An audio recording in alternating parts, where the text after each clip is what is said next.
2014 இருந்து என்டிஏ கூட்டணியில் தான் நாங்கள் இருந்தோம். உங்களுக்கு தெரியும் 2011 கேப்டன் அவர்கள் முதல் முறை கூட்டணி அமைச்சது அதிமுகவுடன் தான்.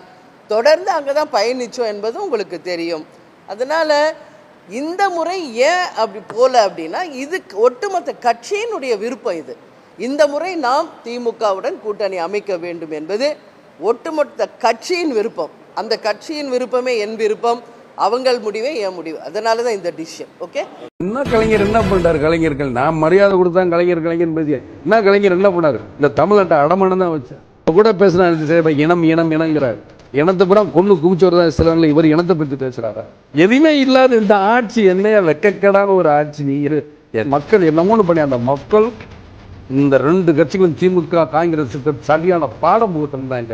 சிலர் ஆசைக்கும் தேவைக்கும் வசதிக்கும் ஊரால் பிடிப்பார். ஒரு மானம் இல்லை அதில் ஈனம் இல்லை. நேற்று முந்தானது ஒருத்தன் கட்சியை ஆரம்பிச்சுட்டு நாளை கழிச்சு முதலமைச்சர் ஆகணும்னு ஒருத்தன் விஜயகாந்த் கட்சியை தொடங்கினார் அப்படிங்கிற ஒரு செய்தி கேட்ட உடனே நகைச்சுவை நடிகர் வடிவேலுவை வைத்து எப்படியெல்லாம் அவமானப்படுத்தினார்கள், கேவலப்படுத்தினார்கள் என்பதை மக்கள் இன்னும் மறக்கல. அவன் கல்யாண மண்டபத்தில் 2 தூண் வந்துருச்சாமியா இடையில.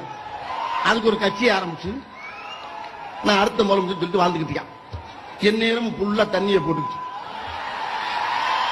மூதவின் தண்ணி போடுது. முதலமைச்சர் நான் கேட்கிறேன், முதலமைச்சர் சீட்டு மியூசிக்கல் சேராது.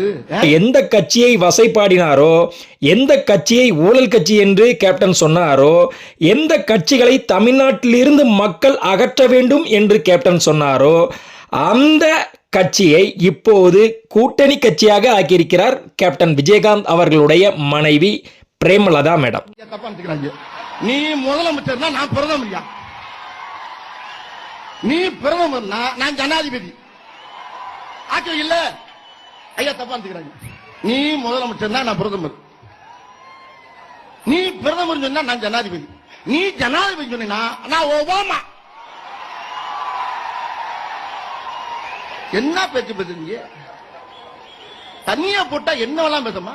ஆனால் தன் கணவனை அசிங்கப்படுத்தி பேசிய அந்த காட்சிகளை எல்லாம் எப்படி இவர்கள் மறந்தார்கள் என்பது எனக்கு தெரியல. தெரிஞ்சா நீங்க கமெண்ட்ல சொல்லுங்க.